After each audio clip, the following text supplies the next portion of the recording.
The Song of Ribhu, Chapter 5.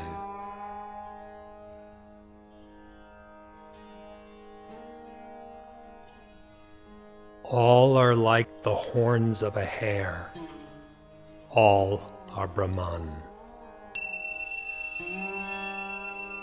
All the mobile and immobile world is like the horns of a hare. This, the rare explanation, by the grace of the Supreme Shiva, is that of which I will speak now. Listen to this with a concentrated mind. All that is seen as manifold is like the horns of a hare. All that is heard as wondrous is like the horns of a hare.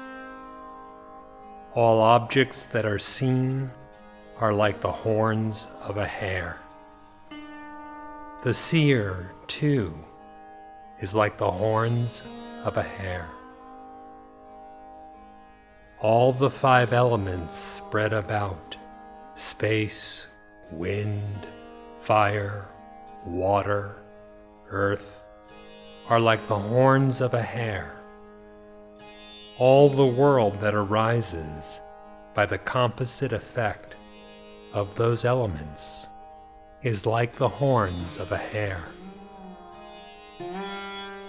The mind, intellect, ego, thought, which are the fourfold inner faculties, and all such else are like the horns of a hare. All the beings with form in the cosmos are like the horns of a hare.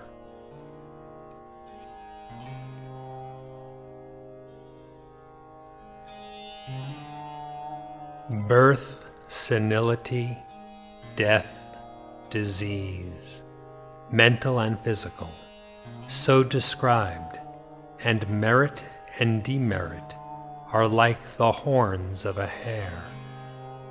Desire, anger, greed, infatuation, arrogance, and jealousy are all like the horns of a hare. Courage that elates, success, failure, honor, and dishonor are all like the horns of a hare. The guru and the disciple and the teachings to which they attend are all like the horns of a hare. The beginning, the middle, the end. He, you, this, and all such are like the horns of a hare. All objects in the past, future, and present are all like the horns of a hare.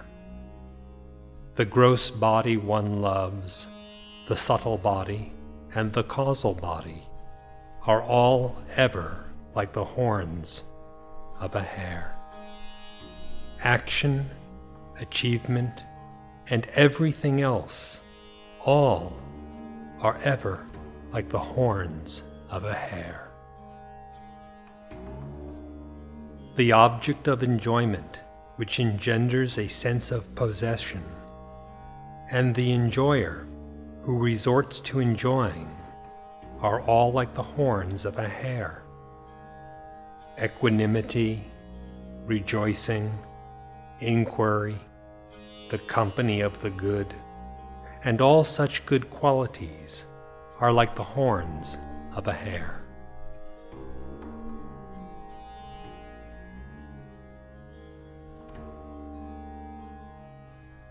Abstentions, observances, physical postures, breath control, and other aspects of yoga are all like the horns of a hare.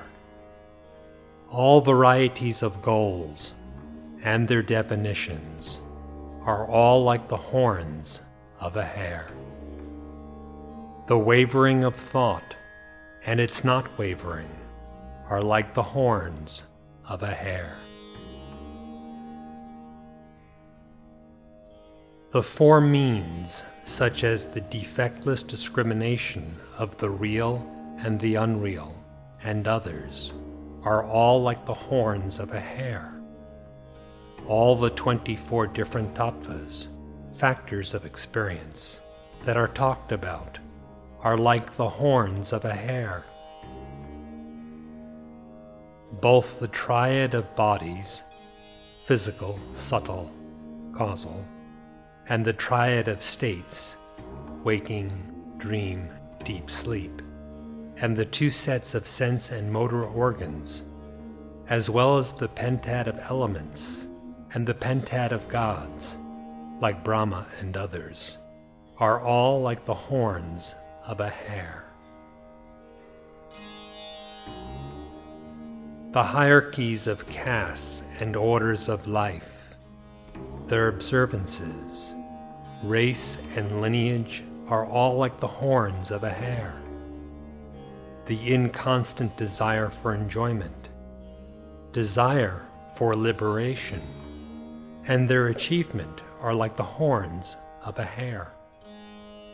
The classifications, such as a single category and multiple categories, and the factors of their determination are like the horns of a hare. Even the least particle of the seen and the seeing are like the horns of a hare.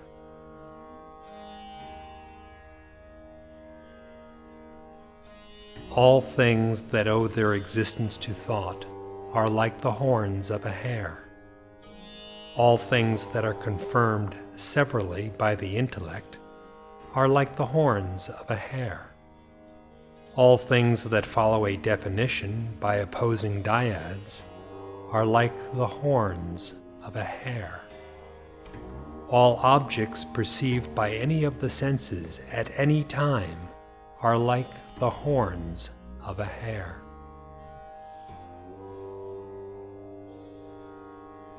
The multitude of beings are like the horns of a hare. The wondrous variety of worlds are like the horns of a hare. All holy waters are like the horns of a hare. All sacred shrines are like the horns of a hare. The codes of conduct of all the religions are like the horns of a hare. All the variety of their fruits are like the horns of a hare. The Vedas in their entirety are like the horns of a hare. The totality of treatises is like the horns of a hare.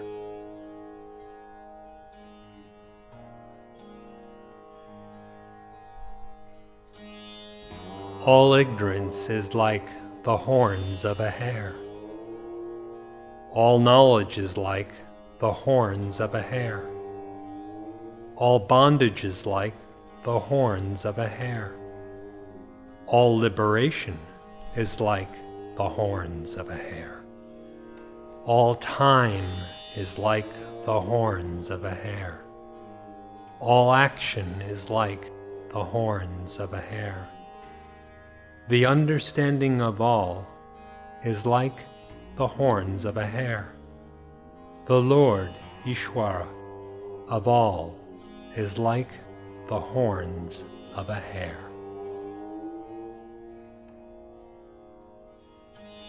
All kinds of individual souls are like the horns of a hare. The coalescence of all is like the horns of a hare.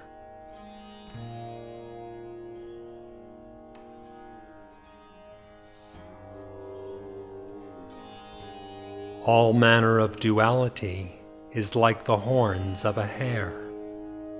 The truth of all is like the horns of a hare.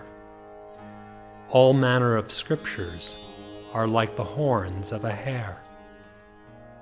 All the secrets expounded by them are like the horns of a hare. All kinds of Vedanta and settled conclusions are like the horns of a hare. All, ever, is like the horns of a hare.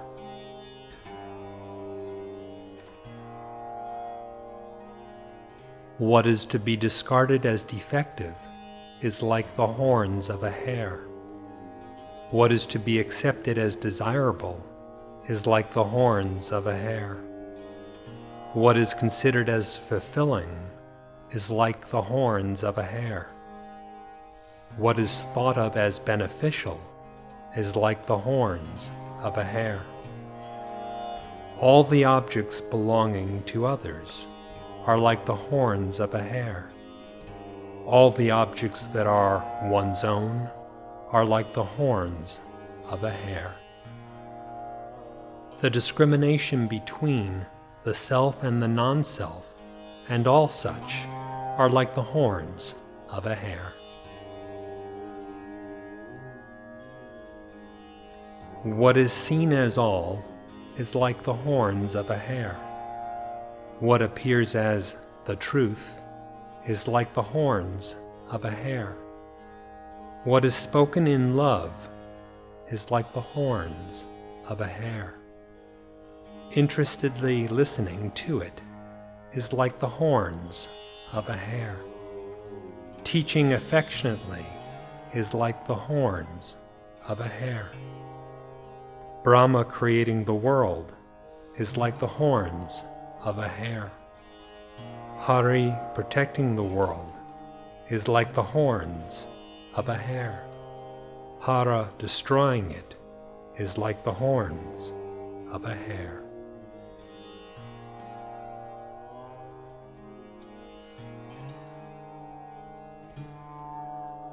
The legendary lore that is studied is like the horns of a hare.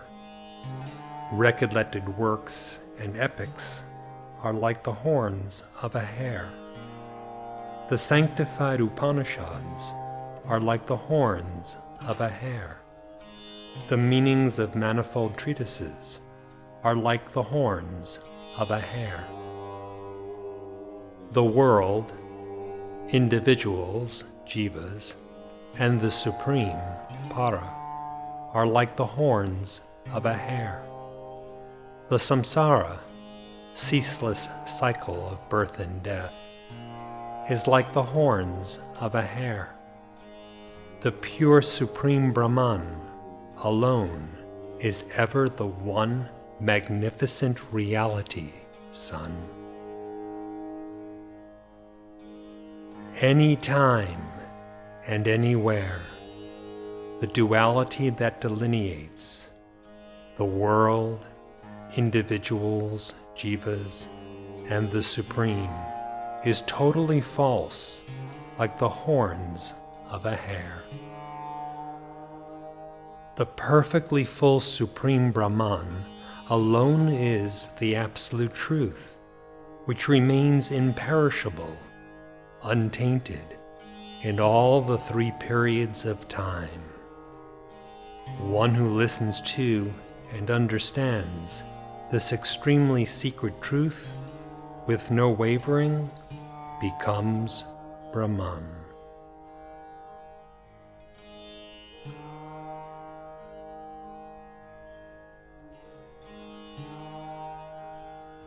Listen to this certitude that all is Brahman, rare to come by for all gods and humans. This is the secret as expounded to me by Shambhu, Shiva, the bestower of happiness. Whatever is the substance of the mental mode, that is I. Whatever is the stuff of the mental mode that conceives of this, and whatever appears as the seen, is all of the nature of Brahman. The idea that conceives, I am the body, may be said to be the inner senses. The idea that conceives, I am the body, may be said to be the perplexing samsara. The idea that conceives, I am the body, may be said to be the cause of massive fear. The idea that I am the body is not the least bit real. All is of the nature of Brahman. The idea that conceives, I am the body, may be said to be all the worlds that appear. The idea that conceives, I am the body, may be said to be the strongest bondage. The idea that conceives, I am the body, may be said to be the massive sorrow. The idea that I am the body is not the least bit real. All is of the nature of Brahman. The knowledge that thinks, I am the body, may be said to be knowledgeless ignorance indeed. The knowledge that thinks, I am the body, may be said to be the strong knot of the heart. The knowledge that thinks, I am the body, may be said to be non-existence and existence. Not a particle of that knowledge that thinks I am the body is ever real. Indeed, all is Brahman. The knowledge that thinks I am the body may be said to be the buffeted mind. The knowledge that thinks I am the body may be said to be the polluted odor of vasanas, past impressions, tendencies. The knowledge that thinks, I am the body, may be said to be all the horrors of hell. Not a particle of that knowledge that thinks, I am the body, is ever real. Indeed, all is Brahman.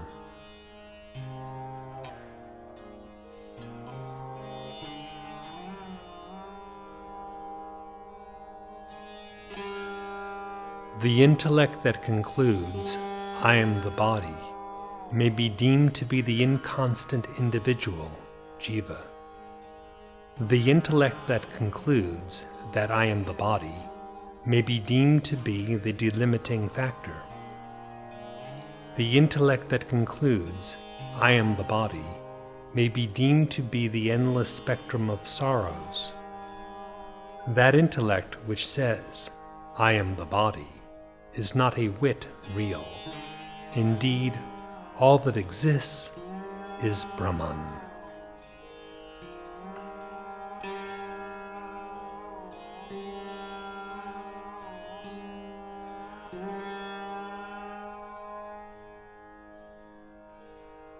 The intellect that concludes, I am the body, may be deemed to be the boundless attachment.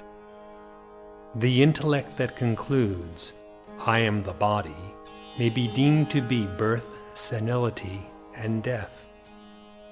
The intellect that concludes, I am the body, may be deemed to be all the great sin. The intellect that says, I am the body, is not a whit real. Indeed, all that exists is Brahman.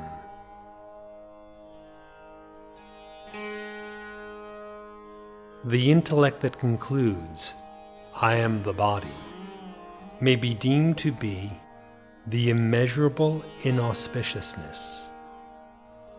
The intellect that concludes, I am the body, may be deemed to be the countless desires. The intellect that concludes, I am the body, may be deemed to be the countless varieties of defects. The intellect that concludes, I am the body, is not a whit real. Indeed, all that exists is Brahman.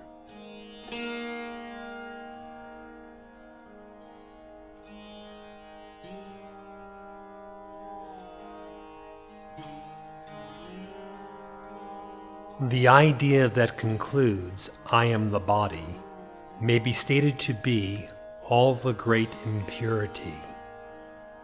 The idea that concludes, I am the body, may be said to be the limitless doubt. The idea that concludes, I am the body, is the root cause leading to all misunderstanding. The idea that concludes, I am the body, is not a whit real. Indeed, all that exists is Brahman. Whatever thought is, that indeed is the individual, Jiva. Whatever thought is, that indeed is the Lord, Ishvara. Whatever thought is, that indeed is the world also. Whatever thought is, that indeed is the mind also. Whatever thought is, that indeed is desire also. Whatever thought is, that indeed is action also. Whatever thought is, that indeed is sorrow also. Whatever thought is, that indeed is all. Being without ideas is being undivided. Being without ideas is to be sunk in stillness. Being without ideas is real knowledge.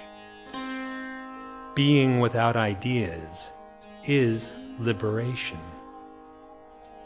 Being without ideas is to be in the natural state, sahaja. Being without ideas is to be Brahman.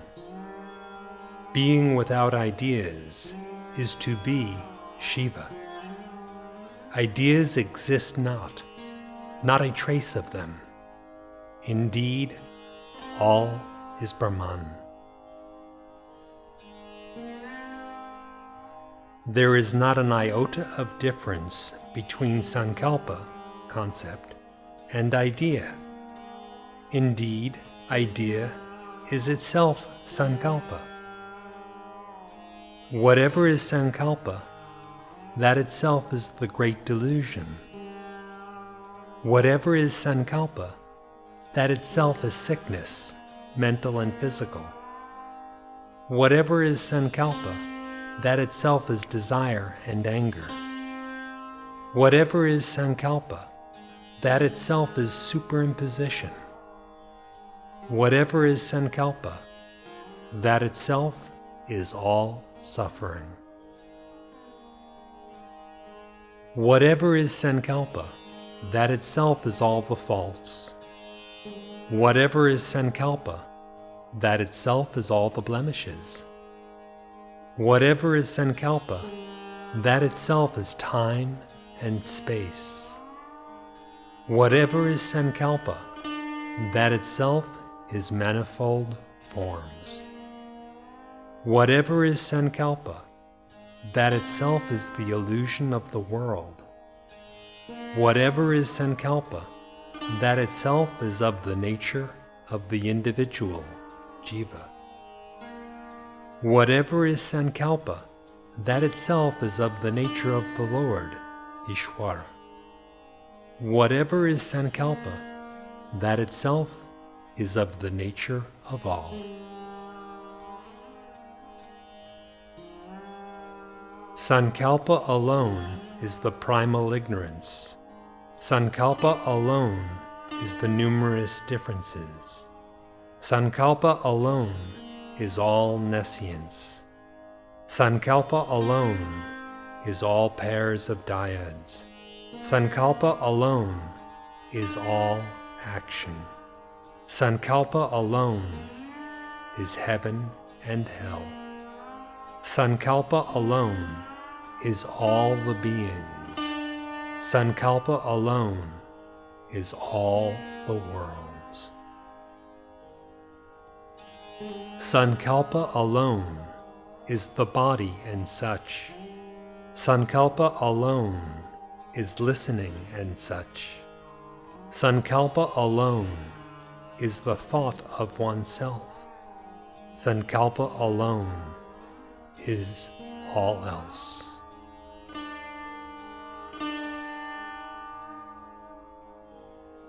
Wherever Sankalpa appears, all the world, the individuals, jivas, and the Supreme, para, will appear. Sankalpa itself is totally unreal. Truly, all is of the nature of Brahman.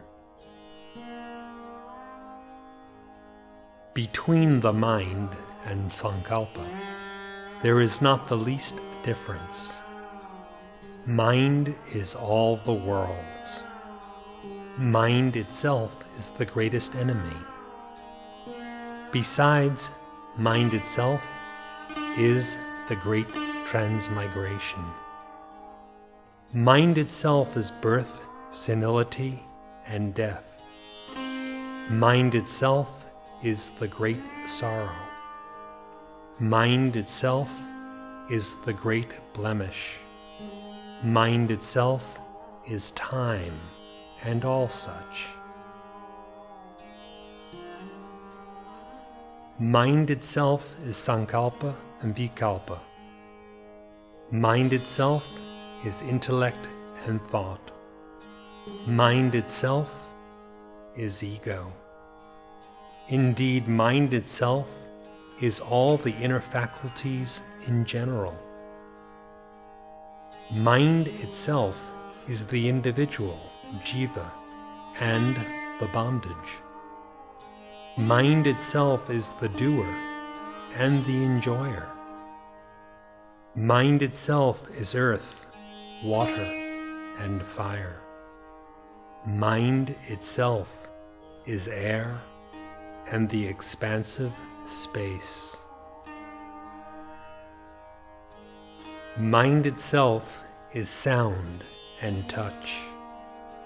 Mind itself is form and taste.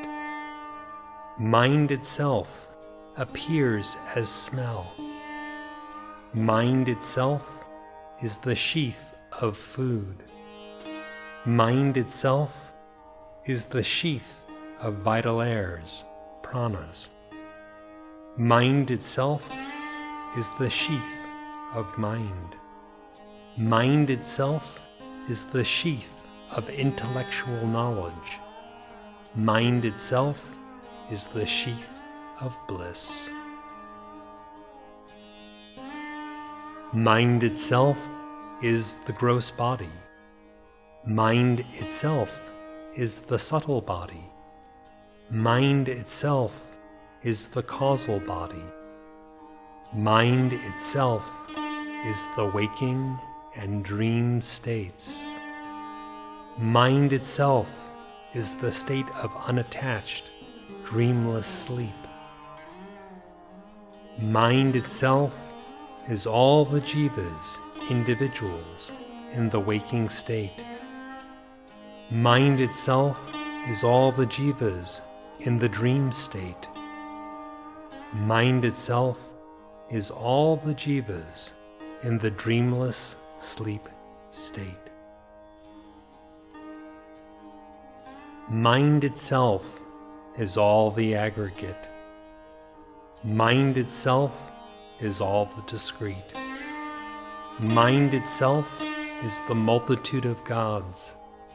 Mind itself is the pentad of gods, like the Creator and such.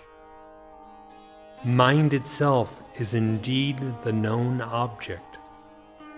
Mind itself is indeed the unknown object also. Mind itself is all the inert and the insentient. Mind itself is all the duality that is seen.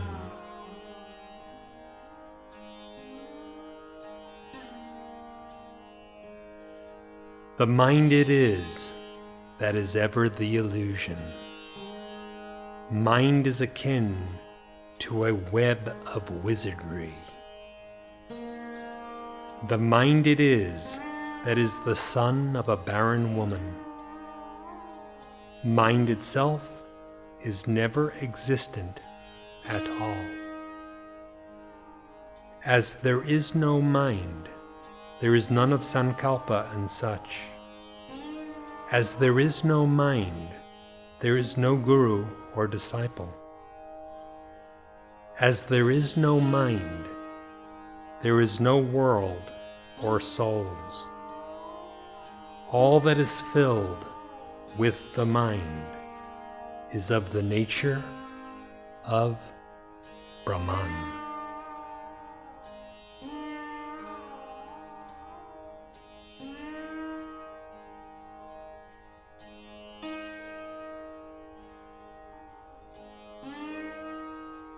Mind exists not. The world and individuals, jivas, and whatever else there is of the mind exist not. Always, everything is of the nature of the immaculate existence, bliss, consciousness space, the undivided nature of the Supreme Brahman. There is no doubt of this. It is the truth. I say this in the presence of the omnipresent Supreme Shiva. Whoever listens to and understands well this secret explanation will become Brahman. By the purifying Vedanta inquiry, by the pleasurable devotion to the Supreme Shiva, by the renunciation of wealth and other discardable things, and by the blemishless meditation on the Supreme Shiva, the knowledge that confers liberation will arise, and the aforesaid quiescence of mind reigns supreme. The mind can never attain peace by any vociferous disputations.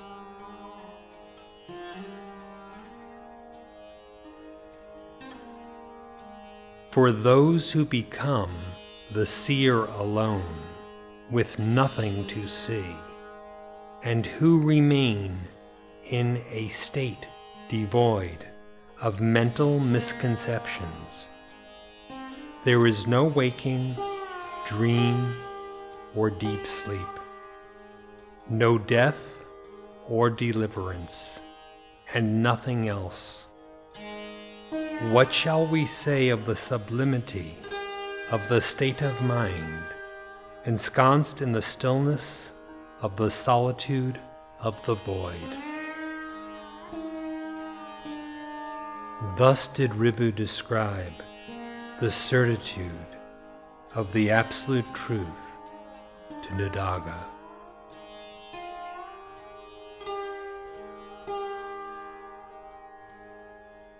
It is the perfectly full form of our Lord in a state of joyous dance that proclaims, all the appearances of the moving and unmoving are like the horns of a hare. All the world, the individuals, jivas, and the Supreme, Para, that appear everywhere like a dream, and are of the mind, are of the nature of the undivided Supreme.